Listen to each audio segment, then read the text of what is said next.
I made a deck that wins by voting, and that's all it does. Only voting cards allowed, because today is Election Day in the United States of America. If you haven't already, you should go and vote. Voting is cool. Look at this old man. He's got a smile on his face, a ballot in his hand, and his other hand scratching his balls, probably. So he's smiling about one of those things. And everyone's going to be so sad now that we can't vote anymore since the election is over. But now we can vote in Magic the Gathering. So that's your entire problem solved. Welcome to the video. Our commander is Jodah, the Unifier, because we're so united. United States of America. You'll get the joke eventually, Europeans. Anyway, he's 5 colors. So now we can get every voting card in every possible color combination. Very nice. Now, of course, it's our bright idea to bring democracy into Magic the Gathering. So obviously, it only makes sense that we get more votes than anybody else. It was our idea after all. So we run the Valeyard, Brago's representative, Ballot Broker, Tivit, Seller of Secrets. So now we can get a bunch of additional votes. Very nice. We get 4 from those cards, meaning we get 5 votes in total. Very cool. Now, Tivit, Seller of Secrets has a special little ability called bribery. I've never heard of that. We call them freedom taxes where I come from. Also, look at his little mustache. He's what a cool guy. Now, we can also be like big billionaires and pay people financially to support what we want. And we could do that because of Erestor of the council. If someone votes the way we want, they get paid. If they don't, we scry and we draw cards. Very nice. Now we can get voting payoffs. Model of Unity says, vote for me and you get to scry, which is cool. I guess you get card selection. Very nice. Now, we should also punish our political opponents using cards like Grudge Keeper. Someone votes against us, now they lose life. Very cool. We can also, use illusion of choice to make them vote against us if we really want them to lose that life, or vote for us so we can do really cool stuff. We also draw cards. Illusion of choice. Very nice. Now, Círdan the Shipwright is my favorite voting card of all time. He's awesome because a vote for you is a draw card, or a not vote means you get a permanent into the battlefield. So now we don't even have to cast our spells sometimes because we can just put them onto the battlefield if we don't vote for ourselves and vote for everybody else, or we vote for ourselves and draw a bunch of cards. Awesome. Emissary Green, when he attacks, we make money. And when Travel of Caradhras happens, we make land because we're voting on land. Or Selvala Stampede, when it happens, we're getting dudes. One way or another, reveal cards and get dudes, or put dudes from our hand onto the battlefield.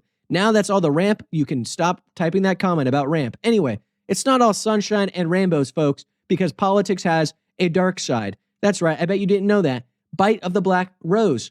We're voting on sickness or psychosis. Wow, that's dark. Tyrant's Choice. We're voting on death or torture. My God, that's dark. Wow. There's also capital punishment where we're voting on death or the worst option, taxes. Am I right, fellas? Am I right? There's also, of course, Mob Verdict, which is a fun democratic board wipe. We vote for somebody and their creatures die and they take damage, which is cool. And if they vote for us, which probably will happen, we draw cards. Not too bad.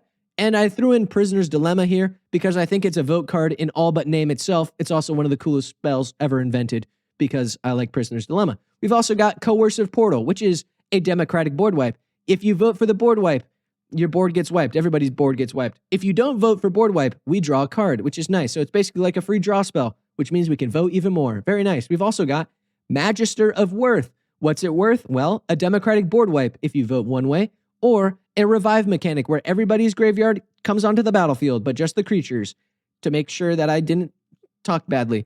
Galadriel, Elven-Queen. Good precon, bad, meh-ish voting commander. Doesn't matter.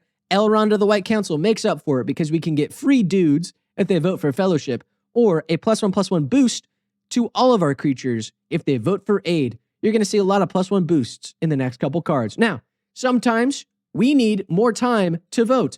Obviously, that makes sense. So we're going to use cards like Plea for Power, where it's a sometimes extra turn. So now we can make them vote even more. We've also got Expropriate, which is an always extra turn spell, but we can get a lot of extra turns the more we vote. Very cool. Or we control our opponents. Awesome. Now, here are some of the miscellaneous cards. Council Guardian. For this spell, you are voting on the right to choose, parentheses, which color they are protected from, whether it's a blue, black, red, or green, etc. And they get the most. They're cool. Now we've got Custodi Squire, which is basically like the revive mechanic from Magister, but on artifact, creature, or enchantment cards. You just put them into your hand. Nice. Cool. Now, Orchard Elemental. You get a +1 boost. Nice. Or you get life. Pretty good voting outcome. Now, we've also got Lieutenant of the Guard. +1 boost or free dudes. Wow, a lot of +1 boosts. Don't worry, we've got more. Messenger Jays. +1 boost or kind of card draw. Not too bad. Now we've also got Split Decision, steal their spell or counter it. Trap the Trespassers, just tap the guys you don't like. We've got Sail into the West, bring stuff back. We've got Council's Judgment, which is Democratic Oblivion Ring. Then we've got Truth or Consequences, a pretty good Doctor episode. Then we've got Trial of a Time Lord, an episode I haven't seen, but it's because it's not the best Doctor. Anyway, we got Vault 11. I watched the show. I like Fallout. Cool. Anyway, we've also got the Paths. These guys are useless. Unless you play Plane Chase, in which case they have some kind of value. So they're not bad. Plus you get the vote triggers, which is what it's all about. Now, you should vote and also comment who you're voting for so I can farm engagement. Thank you so much. That brings us to the end of the video. If you liked it, leave a like. If you subscribe. Then I've got a Discord. You should come and join it. It's awesome and fun and cool. We just had an art contest. Look at this. Gishath's son avatar is so cute. He's so cool. I'll see you in the next one. Peace out.